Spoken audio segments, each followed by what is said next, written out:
Bienvenidos to another edition of Plus 49. I am your host, Sigrid Arteaga. Muchas gracias for being here with us today. This week, we're bringing back one of my favorite conversations from last year. This was with Jen and Yvonne, the two power women behind Simple Germany. They have a platform that helps newcomers navigate their lives here with a lot of laughter and a lot of humor and a lot of heart.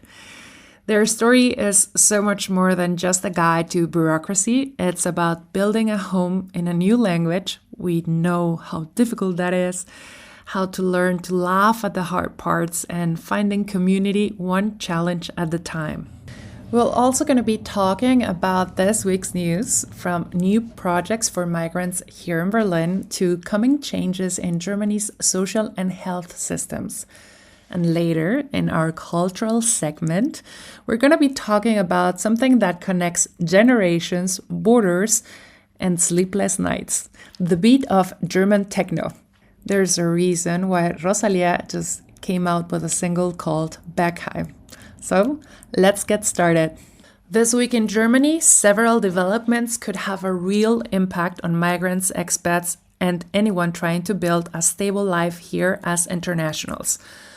First, in Berlin's Friedrichshain-Kreuzberg district, a new pilot project called Gute Arbeit, Good Work, aims to help homeless EU migrants find fair and stable employment. The district is working with a social organization, livable, to connect people who have fallen through the system with local employers. Many are excluded from social benefits and face serious challenges like poverty and exploitation. The project doesn't just want to find any job, but good jobs, one that can offer fair pay, dignity, and a long-term perspective. It is a reminder that even in a city as international as Berlin, inclusion in the labor market is still one of the hardest steps toward rebuilding stability. Meanwhile, a major reform to Germany's welfare system is on the way. The current Bürgergeld will be soon replaced by a program called Grundsicherung für Arbeitssuchende, basic income support for job seekers. The change comes with stricter rules and tougher sanctions. Anyone who misses 2 consecutive job center appointments could see their benefits cut by 30%, and after repeated absences, support could even be suspended entirely. Critics warned the reform may push vulnerable families closer to homelessness. For expats who have lost their jobs or are transitioning between resident permits, understanding these new rules will be essential. And finally, health insurance contributions could rise again in 2026. Despite government promises to keep costs stable, experts from Germany's Public Health Insurance Association warn that most funds will likely raise their Zusatzbeitrag, the additional contribution rate shared by employees and employers. Currently, the average total contribution starts around 17.5%, but some fear it could climb above 20% in the coming years if reforms don't follow. Consumer groups advise don't choose a Krankenkasse based on price alone. Service quality and response times can make the real difference when you actually need care.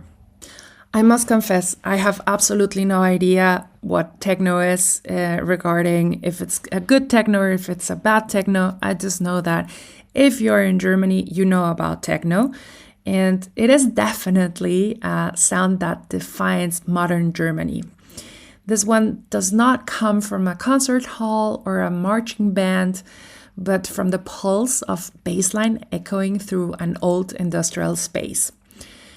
Techno was born in the reunified Berlin of the early 90s. It wasn't just music, it was kind of a liberation. In the chaos that followed the fall of the wall, abandoned warehouses became dance floors.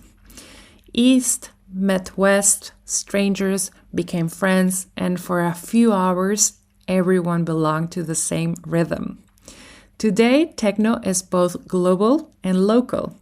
from Berghain's world-famous Sundays to tiny basements in Leipzig or Mannheim. It is not about fashion or fame, it's about freedom. It's the right to lose yourselves for a night, to exist without language, passports, or labels. For many expats and internationals and Berliners and Germans, this is exactly what makes this very special. In a country where belonging can sometimes feel very complicated, the dance floor offers a kind of democracy. Everyone is equal, everyone is moving to the same beat. So maybe you can be a seasoned raver or just curious about it.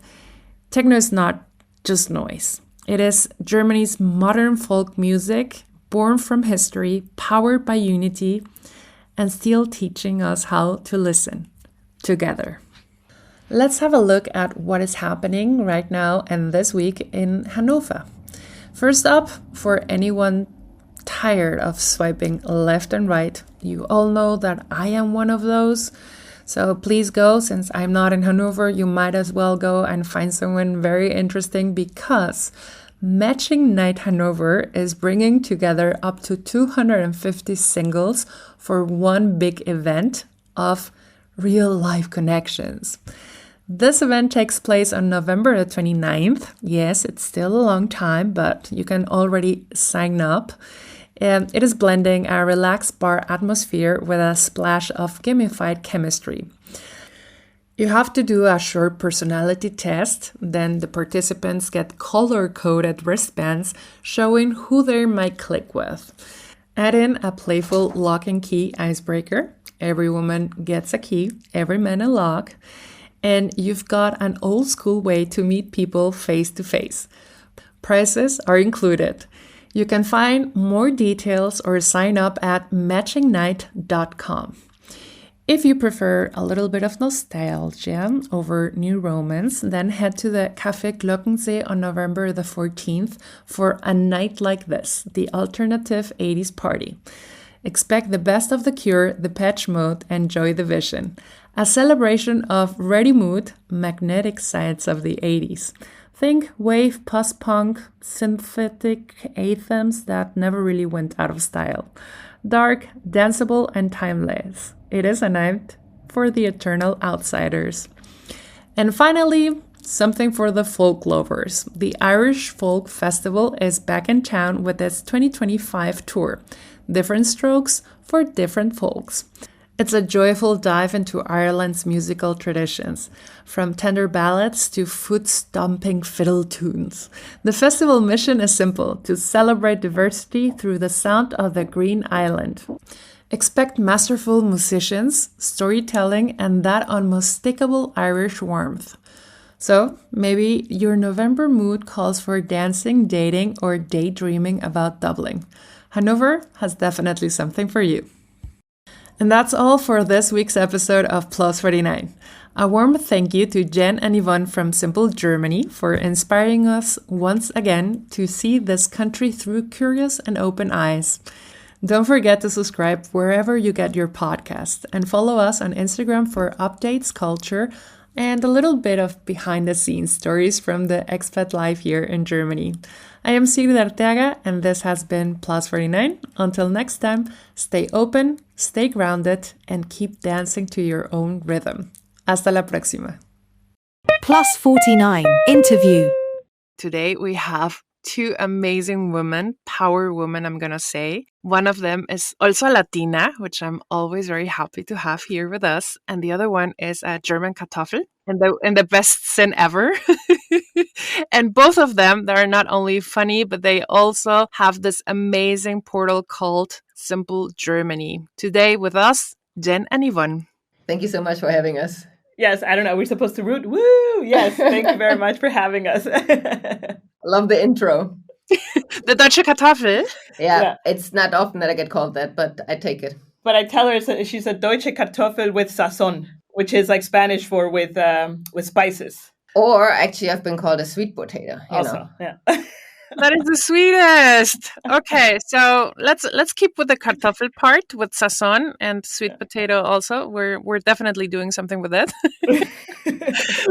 But for the part of the interview, we want to know, what is Simple Germany?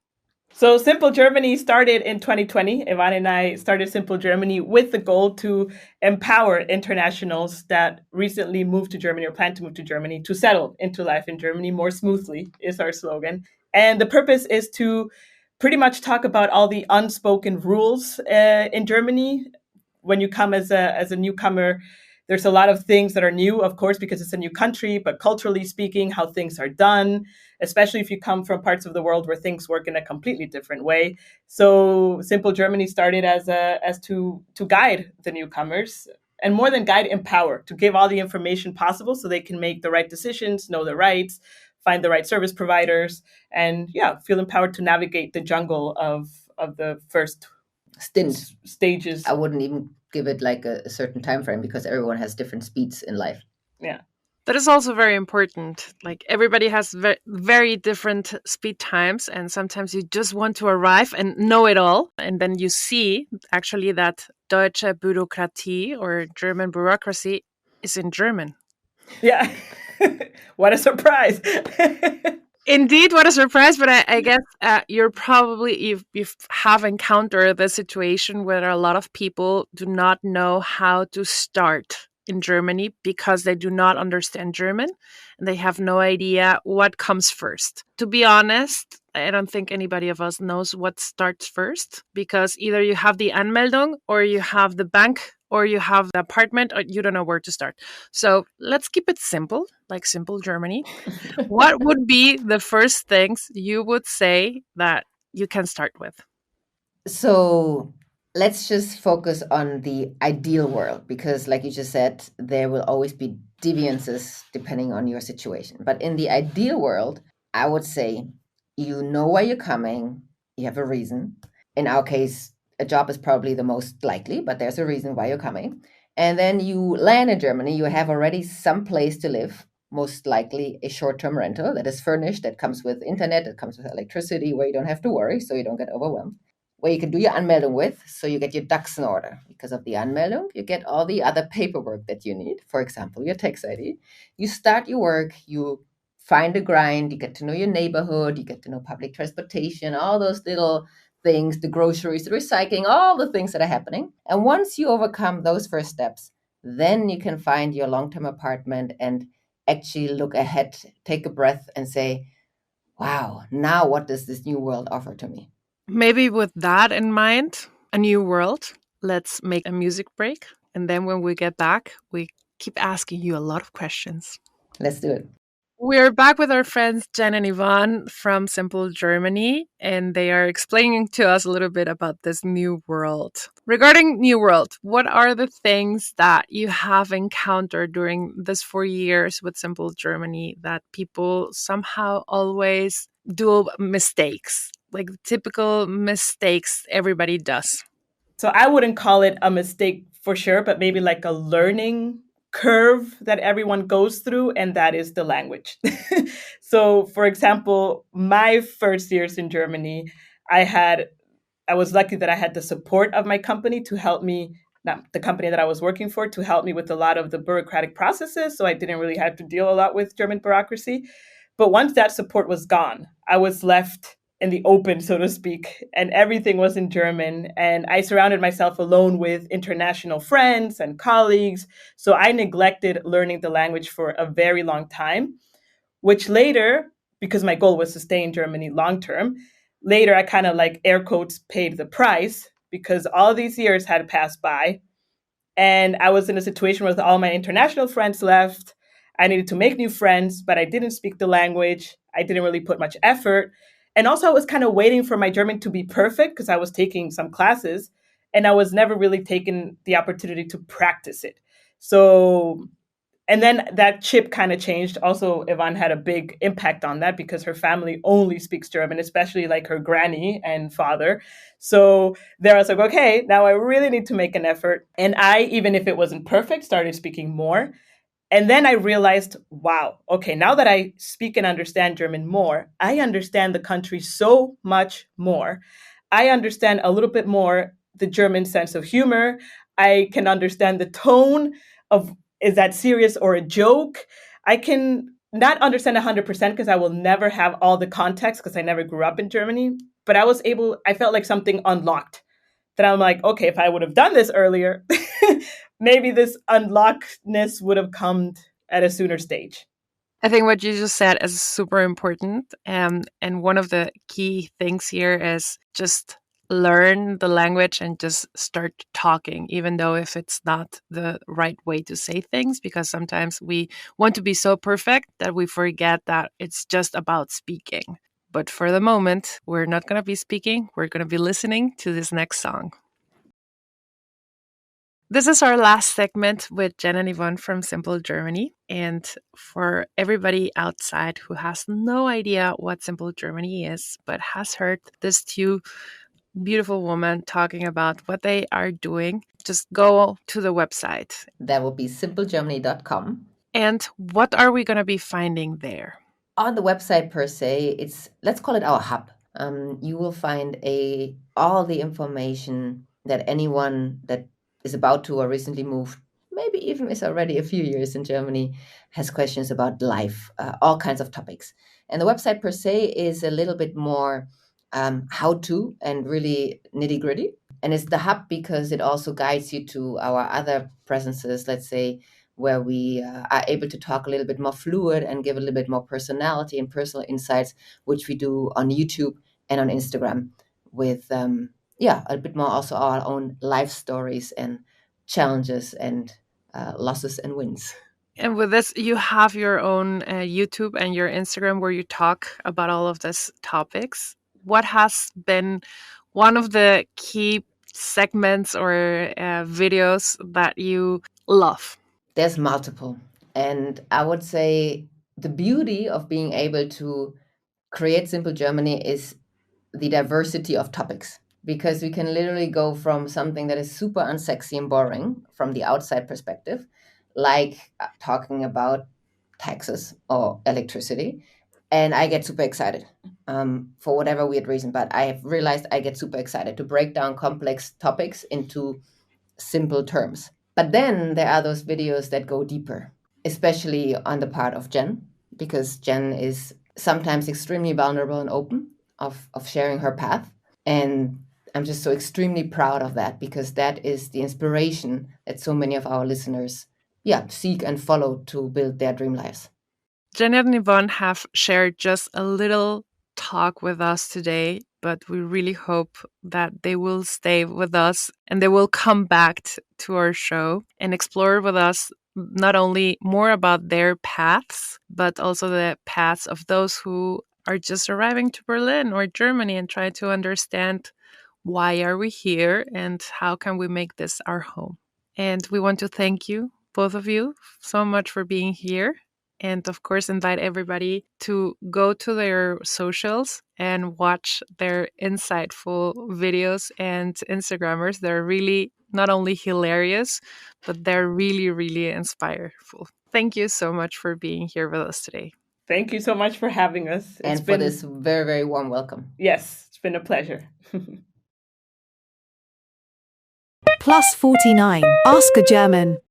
My name is Jen, and I'm from Guatemala. And I've been living in Germany for 12 years. And I have noticed that whenever I am walking publicly or I'm in public places, I turn around and I see a German looking at me and staring.